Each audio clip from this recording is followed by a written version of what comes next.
Good evening everyone. तो आज हम एक सीडीपी या साइकोलॉजी का भी टेस्ट सीरीज के बारे में थोड़ा डिस्कस करते हैं। तो देखिए, हम शुरुआत करते हैं। हमारा फर्स्ट क्वेश्चन है, एक शिक्षिका अपने शिक्षार्थियों की इस रूप में मदद करना चाहती है कि वे एक स्थिति को अनेक दृष्टिकोणों की सराहना कर सकें। वह विभिन्न समूहों में से एक स्थिति पर वाद विवाद करने के अनेक अवसर उपलब्ध कराती है। वाइगोत्स्की के परिप्रेक्ष्य के अनुसार उसके शिक्षार्थी विभिन्न दृष्टिकोणों को खालिस्तान करेंगे और अपने तरीके से उस स्थिति के अनेक परिप्रेक्ष्य विकसित करेंगे। तो देखिए प्यारे बच्चों, इसमें हमें यह समझ आ रहा है कि एक शिक्षार्थी को किस रूप में मदद मिलेगी। वाद विवाद है या अनेक प्रकार के जब उसको अवसर अवेलेबल कराए जाएं, तो वाइगोत्स्की के अनुसार उसको कौन से विभिन्न दृष्टिकोणों के अनुसार उसके परिप्रेक्ष्य विकसित होंगे। तो इस क्वेश्चन का जो राइट आंसर होगा प्यारे बच्चों, वो होगा आत्मसात। इसका जो राइट आंसर होगा प्यारे बच्चों, वो क्या होगा? आत्मसात।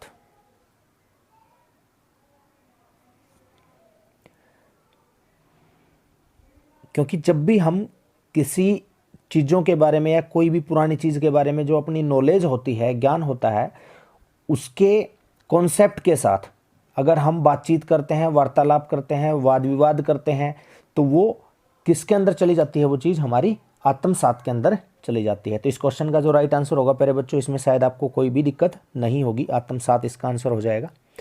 चलिए देखते हैं हम नेक्स्ट क्वेश्चन को। बड़ा ही सिंपल क्वेश्चन है। बालक में बुरी आदतों के विकसित होने का मुख्य कारण क्या है? तो देखिए, एकाकीपन। अगर कोई बच्चा अकेला रहता है, एकांत में रहता है, तो ये उसका कारण हो सकता है। दूसरा ऑप्शन अपने को दिया गया है सामाजिक तुष्टीकरण। सबसे पहले तो ये समझना जरूरी है कि सामाजिक तुष्टीकरण क्या होता है।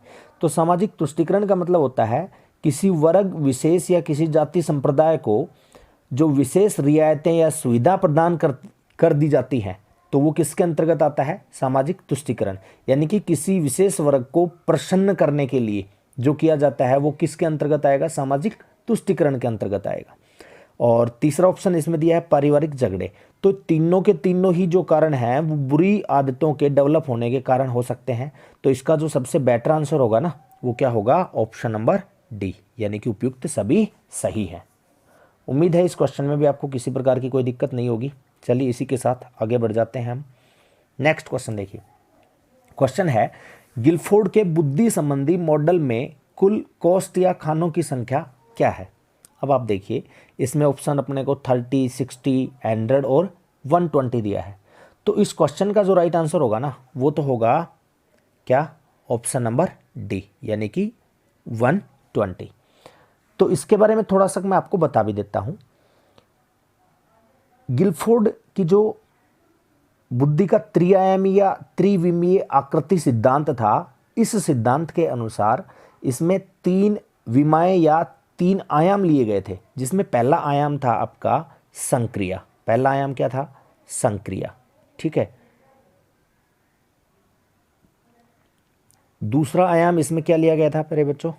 दूसरा आयाम इसमें लिया गया था विषय वस्तु। दूसरा आयाम क्या लिया गया था इसमें? विषय वस्तु। और तीसरा आयाम क्या था इसमें? तीसरा जो आयाम था वो था इसमें उत्पाद या परिणाम। ठीक है। अब संक्रिया जो है, इसके कारक कितने थे? इसके 5 कारक थे, जो गिलफोर्ड का मूल सिद्धांत था उसमें। और विषय वस्तु के कितने थे? विषय वस्तु के 4 कारक थे। और उत्पाद या जो परिणाम है, इसके कितने कारक थे? 6। इन सबको जब हम मल्टीप्लाई करते हैं, 5 चौका 20, 6 की 120, तो हमारे पास जो टोटल कारक होंगे उनकी संख्या कितनी थी? 120। तो इन कारकों को ही इन्होंने क्या नाम दिया? कोष्ठ या खाने नाम दिया। तो जो गिलफोर्ड का मूल सिद्धांत था, उसमें इन कोष्ठकों की संख्या या इन खानों की संख्या जो थी वो कितनी थी? 120 थी। ठीक है। ये उन्होंने कब प्रतिपादित किया था? सबसे पहले ये सिद्धांत कब प्रतिपादित किया गया था उनके द्वारा? तो ये सिद्धांत 1967 में 1967 में प्रतिपादित किया गया था। तब इसमें कोष्ठक की जो संख्या थी, खानों की जो संख्या थी, वो 120 थी। ठीक है। अगर आपसे कभी भी ये क्वेश्चन पूछा जाता है गिलफोर्ड की बुद्धि संबंधी मॉडल में कुल कितने खाने हैं, तो हमारा राइट आंसर 120 ही होगा अगर ऑप्शन में है तो। ठीक है। इसके बाद इसमें अन्य जो साइकोलॉजिस्ट हैं उन्होंने रिसर्च किया और 1977 में इसमें जो कोष्ठक हैं या खाने हैं उनकी संख्या कर दी गई प्यारे बच्चों कितनी, 150।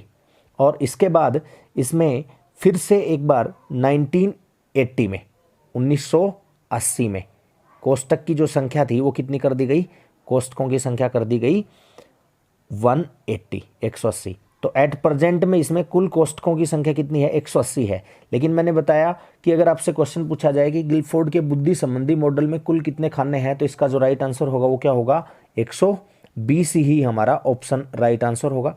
लेकिन अगर क्वेश्चन में ये पूछा जाए कि इस सिद्धांत में जो त्रिआयामी सिद्धांत है इसमें वर्तमान में कोष्ठकों की कुल संख्या कितनी है, तो आपका जो आंसर होगा इसमें वो क्या होगा, 180।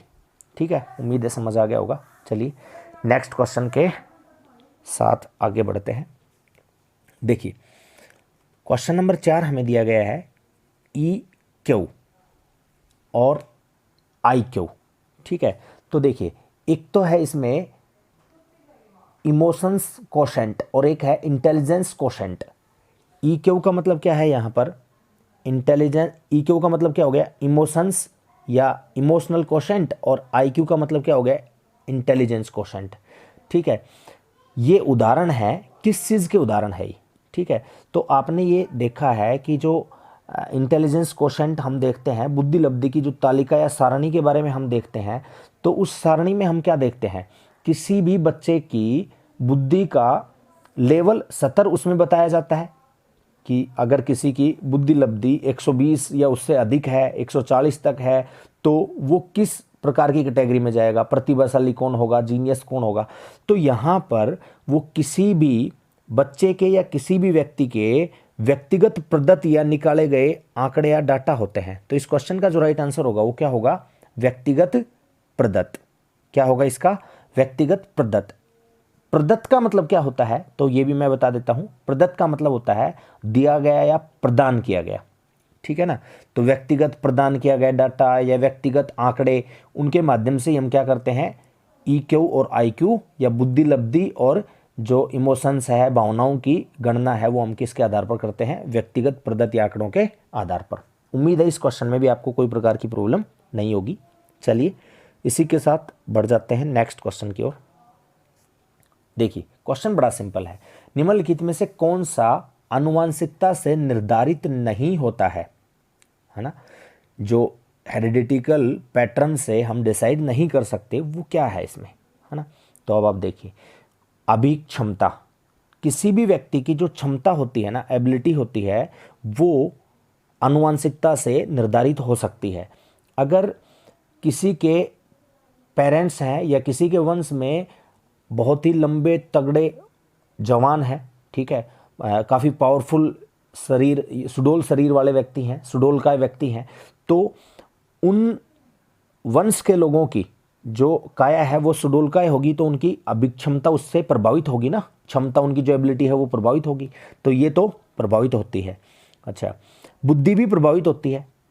अगर हमारे जीन्स की बात की जाए या वंश में पुराने वंश के लोग सारे के सारे बुद्धिजीवी रहे हैं, तो जाहिर सी बात है कि जो नेक्स्ट जनरेशन होगी उसके भी लोग क्या होंगे, बुद्धिजीवी होंगे, बुद्धिमान होंगे। कम बुद्धि वाले थे तो कम बुद्धि वाले होंगे। व्यक्तित्व पर, पर्सनालिटी पर भी प्रभाव पड़ता है। लेकिन अभिवृत्ति यानी कि जो एटीट्यूड होता है ना, किसी का भी नज़रिया, वो हमारा किसके अकॉर्डिंग ज़्यादा डेवलप होता है, एनवायरनमेंट के अकॉर्डिंग अधिक डेवलप होता है। तो इसमें अभिवृत्ति में किसका अहम रोल होता है, ज़्यादा एनवायरनमेंट का रोल होता है। इसलिए आनुवंशिकता के पैटर्न से कौन सा निर्धारित नहीं होगा इसमें, तो राइट आंसर होगा इसका अभिवृत्ति, ऑप्शन बी। उम्मीद है आपको समझ आ गया होगा, इसमें भी कोई प्रकार की दिक्कत आप लोगों को नहीं होगी। चलिए इसी के साथ बढ़ जाते हैं नेक्स्ट क्वेश्चन की ओर। देखिए बहुत बढ़िया क्वेश्चन है, बुद्धि के बहुकारक सिद्धांत के प्रतिपादक कौन है। तो ये आप सभी को पता भी होगा, वैसे बहुत ही अधिक पूछा जाने वाला क्वेश्चन है ये, है ना। बुद्धि के बहुकारक सिद्धांत के जो प्रतिपादक हैं वो हैं थॉर्नडाइक। कौन है, एडवर्ड ली थॉर्नडाइक।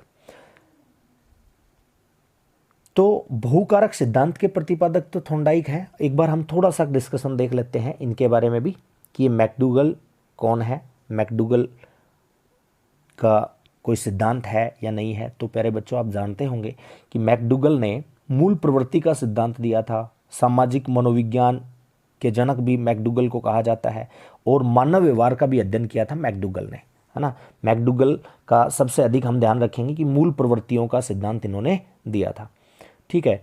टर्मन के बारे में आपने पढ़ा होगा जरूर। टर्मन का जिक्र होता है बुद्धि के टॉपिक में, इंटेलिजेंस का जो टॉपिक है उसमें आपने पढ़ा होगा कि बुद्धि से संबंधित जो सबसे पहला काम किया था वो तो किया गया था बिने के द्वारा। बिने ने 1905 में बुद्धि के संप्रत्यय के बारे में सबसे पहले बताया, बुद्धि के बारे में सबसे पहले बताया उन्होंने, ठीक है। बुद्धि शब्द का प्रयोग उन्होंने नहीं किया, बुद्धि शब्द का प्रयोग तो 1885 में फ्रांसिस गाल्टन ने किया था, लेकिन बिने ने सबसे पहले बुद्धि के संप्रत्यय के बारे में बताया। और ये कब बताया उन्होंने? 1905 में, 1905 में, ठीक है। इसके बाद इन्होंने एक बिने साइमन परीक्षण भी तैयार किया 1908 में, ठीक है ना। तो वो चीज़ें भी हम डिस्कस कर लेंगे टॉपिक में आगे। टर्मन का क्या रोल है? बिने के बाद एक और मनोवैज्ञानिक आए जिनका नाम था सैटर्न। क्या नाम था उनका? टर्मन के बाद कौन आए? सैटर्न। अब सैटर्न ने क्या किया? सैटर्न ने 1912 में, 1912 में क्या दिया? 1912 में इन्होंने बुद्धि लब्धि, इंटेलिजेंस कोशेंट फाइंड आउट करने के लिए एक सूत्र दिया, ठीक है।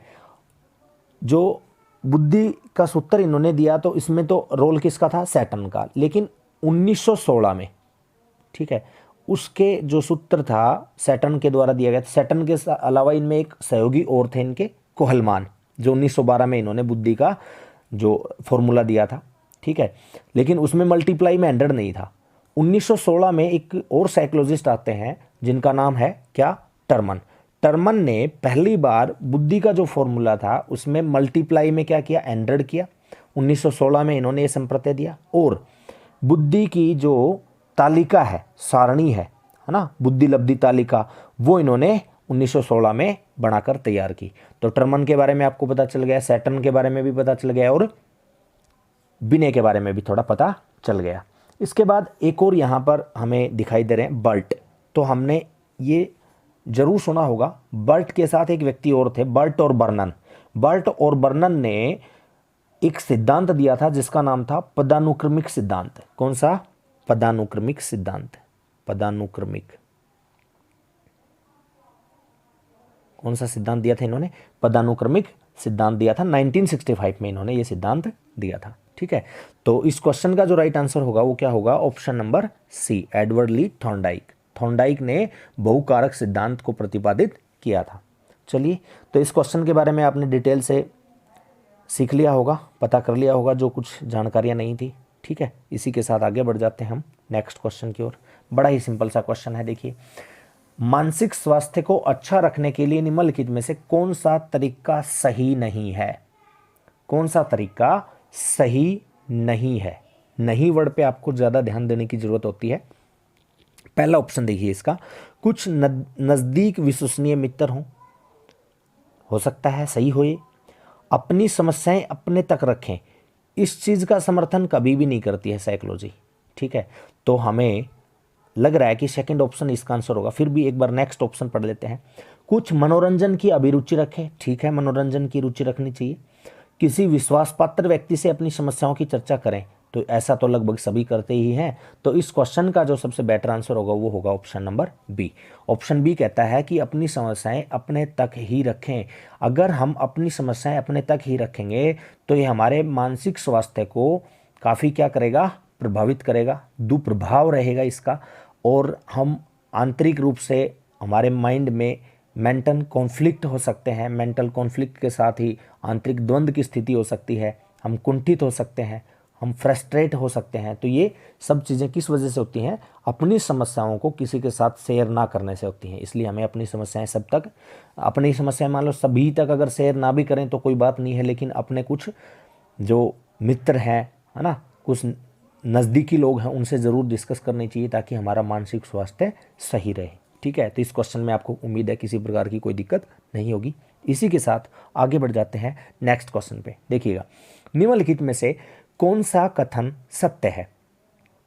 अब देखिए, लड़के अधिक बुद्धिमान होते हैं, ऐसा कुछ नहीं है। ये आपको देखते ही ध्यान में आ जाना चाहिए कि ये क्वेश्चन है जेंडर बाइस से रिलेटेड है, लैंगिक पूर्वानुमान या पूर्व धारणाओं से रिलेटेड है। लड़कियां अधिक बुद्धिमान होती हैं, ऐसा भी कोई ज़रूरी नहीं है। लड़का बुद्धिमान हो सकता है, लड़की हो सकते हैं, बराबर हो सकते हैं, कुछ नहीं कहा जा सकता इसके बारे में। और यहाँ पर जो थर्ड ऑप्शन है वो हमारा बिल्कुल राइट हो जाएगा। थर्ड ऑप्शन में क्या कह रहा है, देखिए, बुद्धि का लिंग के साथ कोई संबंध नहीं है। बिल्कुल सही बात है, कोई लड़का भी अधिक बुद्धिमान हो सकता है, कोई लड़की भी अधिक बुद्धिमान हो सकती है। तो बुद्धि का कम होना या अधिक होने पर जेंडर का या लिंग का कोई प्रभाव नहीं पड़ता है। तो ऑप्शन नंबर सी इसका बिल्कुल राइट होगा। ऑप्शन डी भी एक बार देख लेते हैं। सामान्यतः लड़के लड़कियों से अधिक बुद्धिमान होते हैं, ये लैंगिक पूर्वानुमान है, ना कि राइट ऑप्शन है, ठीक है ना। तो इसका जो राइट आंसर होगा प्यारे बच्चों वो क्या होगा, ऑप्शन नंबर सी। उम्मीद है आपको समझ आ गया होगा। इसी के साथ आगे बढ़ जाते हैं नेक्स्ट क्वेश्चन पे। देखिए, निम्नलिखित में से कौन सा अर्जित है। तो बड़ा ही सिंपल क्वेश्चन है। देखिए, आदत जो होती हैं वो हमेशा ही क्या होती हैं, अर्जित होती हैं। एनवायरनमेंट में हम जो भी रिएक्शंस करते हैं, जो भी कार्य हम करते हैं, धीरे धीरे करते रहने से, कार्य करते रहने से वो हमारी क्या बन जाती हैं, आदत बन जाती हैं। तो आदतों का जो निर्माण होता है वो पर्यावरण या एनवायरनमेंट के इंटरेक्शन के साथ होता है। आदतें हमेशा ही क्या होती हैं, अर्जित होती हैं। जबकि प्रतिवर्ती क्रियाएं, प्रतिवर्ती क्रियाओं का मतलब होता है कि कोई व्यक्ति हमारे साथ किस प्रकार का व्यवहार करता है और हम उसके बदले में उसके साथ किस प्रकार का व्यवहार करते हैं। फॉर एग्जाम्पल, अगर हमें कोई थप्पड़ मारता है तो हम भी सामने वाले को अगर थप्पड़ मारते हैं तो वो हमारा उसके प्रति क्या हो गया, प्रतिवर्ती क्रिया हो गई, ठीक है ना। तो ये अर्जित नहीं है, है ना। ये इमोशंस, मूल प्रवृत्तियाँ, संवेगों पर डिपेंड होने वाली चीज़ें हैं और ये जन्मजात भी होती हैं कुछ, ठीक है। मूल प्रवृत्तियाँ भी हम देख चुके हैं, अभी थोड़ी देर पहले एक क्वेश्चन हमने डिस्कस किया था। क्या क्या होती हैं वैसे मूल प्रवृत्तियाँ। मूल प्रवृत्तियों में हमने 14 प्रकार की मूल प्रवृत्तियाँ पढ़ी थी, जिसमें मैकडूगल ने बताया था पलायन है ना। पलायन मूल प्रवृत्ति है जिसका संवेग भय है ना। और युयुत्सा, युयुत्सा क्या है, मूल प्रवृत्ति है जो जिसका संवेग क्या होता है, क्रोध होता है। काम प्रवृत्ति है ना, काम मूल प्रवृत्ति हो गई तो काम मुक्ता क्या हो जाएगा, संवेग हो जाएगा। तो इस प्रकार की जो चीज़ें हैं वो हमने मूल प्रवृत्ति में डिस्कस की हुई है, या आपने अगर नहीं पढ़ी है तो आप इनको पढ़ लीजिएगा। प्राथमिक अभिप्रेरक, है ना। प्राथमिक अभिप्रेरक क्या होते हैं, जो हमारी आवश्यकताओं से, मूलभूत आवश्यकताओं से जुड़े हुए होते हैं। फॉर एग्जाम्पल, भूख, प्यास और नींद, है ना, ये हमारे क्या हैं, प्राथमिक अभिप्रेरक हैं। तो इस क्वेश्चन का जो आंसर होगा वो क्या होगा, ऑप्शन नंबर ए। क्योंकि बाकी की जो सभी चीज़ें हैं ना वो हमारे अंदर पहले से ही इनबिल्ड होती हैं। जो प्रतिवर्ती क्रियाएं हैं, मूल प्रवृत्ति है, प्राथमिक अभिप्रेरक है, भूख प्यास जो नींद है, वो हम इन्वायरमेंट से थोड़ी ना अर्जित करते हैं कि इन्वायरमेंट में कुछ घटना घटित होगी तभी हमें भूख लगेगी, तभी हमें प्यास लगेगा। ये हमारे जीवन को जीने के लिए ज़रूरी है, मूलभूत आवश्यकताएं हैं। तो ये तो अपने आप ही हमारे अंदर चलती रहती हैं। तो ये जो 3 ऑप्शन है ये क्या नहीं है, अर्जित नहीं है। और जो पहला ऑप्शन है, आदतें हैं, उनका निर्माण हम क्या करते हैं, एनवायरनमेंट के इंटरेक्शन के साथ करते हैं, इसलिए एक प्रकार की क्या हो गई, अर्जित हो गई, ठीक है। चलिए, उम्मीद है इसमें भी कोई दिक्कत नहीं होगी। बढ़ जाते हैं इसी के साथ नेक्स्ट क्वेश्चन की ओर। फ्राइड के अनुसार किस अवस्था में कामेच्छाएं सापेक्ष रूप से निष्क्रिय रहती हैं। देखिए, सिगमंड फ्राइड ने एक सिद्धांत दिया था जिसका नाम था मनोलैंगिक विकास सिद्धांत। मनोलैंगिक विकास सिद्धांत, मनोलैंगिक विकास सिद्धांत इनके द्वारा प्रतिपादित किया गया था, जिसमें मनोलैंगिक विकास सिद्धांत में सिगमंड फ्राइड के द्वारा टोटल कितनी अवस्थाएं बताई गई, 5 अवस्थाएं बताई गई, जिसमें से 4 तो आपके सामने है ही, 5वीं भी हम एक बार डिस्कस कर लेंगे। देखिए, इनमें सबसे पहली जो अवस्था है उन्होंने बताई कौन सी, मुख्य अवस्था। मुख्य अवस्था या ओरल जो स्टेज है सिगमंड फ्राइड के अनुसार, इस अवस्था ओरल स्टेज का जो पीरियड होता है वो होता है जन्म से 1 वर्ष तक, जन्म से 1 वर्ष तक, है ना। और दूसरी अवस्था इन्होंने बताई गुदीय अवस्था, ठीक है, या गुदावस्था भी इसको कह सकते हैं। एनल स्टेज, जो एनल स्टेज का टाइम पीरियड बताया है सिगमंड फ्रायड ने, वो बताया है 2 वर्ष से 3 वर्ष का। इसके बाद आपकी आ जाती है थर्ड स्टेज, है ना। सिगमंड फ्रायड ने थर्ड स्टेज क्या बताई इसकी, थर्ड बताई इन्होंने लैंगिक अवस्था, यानी कि फैलिक स्टेज। फैलिक स्टेज का जो टाइम पीरियड होता है वो होता है 4 से 5 वर्ष, ठीक है। और इसके बाद इन्होंने चौथी जो अवस्था बताई लैंगिक विकास के अनुसार, इसमें चौथी अवस्था का नाम इन्होंने दिया प्रसुप्ति या सुसुप्त अवस्था, ठीक है। इसको हम लेटेंसी स्टेज भी कहते हैं। तो इसका काल इन्होंने क्या बताया, 6 to 12, 6 से 12 वर्ष। और सिगमंड फ्रायड के अनुसार यही वो अवस्था है जिसमें कामेच्छा यानी कि सेक्सुअल जो विशेष हैं या डिजायर हैं वो क्या रहती हैं, सुप्त रहती हैं, स्लीपिंग मोड में रहती हैं। तो इसका जो राइट आंसर होगा वो क्या हो जाएगा, option number D right answer हो जाएगा। सापेक्ष रूप से निष्क्रिय रहती हैं, सुप्त अवस्था में रहती हैं, ठीक है। इसके अलावा एक इनकी जो स्टेज और थी, है ना, 5वीं स्टेज, उसका नाम था जननी अवस्था, जेंटल स्टेज, जननी अवस्था, ठीक है। और जननी अवस्था की जो एज इन्होंने बताई वो बता रखी है 12 से 20 वर्ष, ठीक है ना। तो उम्मीद है इस क्वेश्चन के बारे में आपको अच्छे से समझ आ गया होगा। और आज का हमारा सेशन यहीं समाप्त होता है।